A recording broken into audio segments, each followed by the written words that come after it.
Ito ang ikaapat na araw ng mga senturyon ngayong Semana Santa. At muli nga silang nagawi malapit dito sa amin. At ito na rin talaga yung pagkakataon para makuhaan ko sila ng video.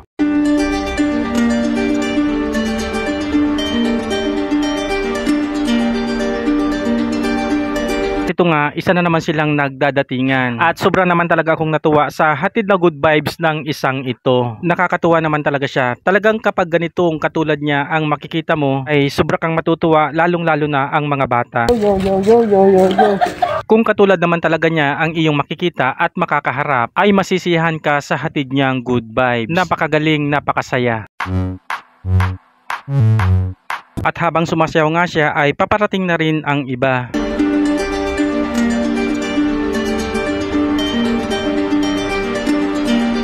At ito nga, nagdadatingan na yung iba, dumadami na sila. At sa pagkakataon nga na ito, sa araw na ito, ay may nakahandang merienda para sa kanila. At pumasok nga tayo dito sa bahay ni Paula upang makita natin ang mga pagkain na inihanda niya para sa mga senturyon. At sa pagkakataon nga na ito, ay pansit lang muna yung aking nabidyuhan.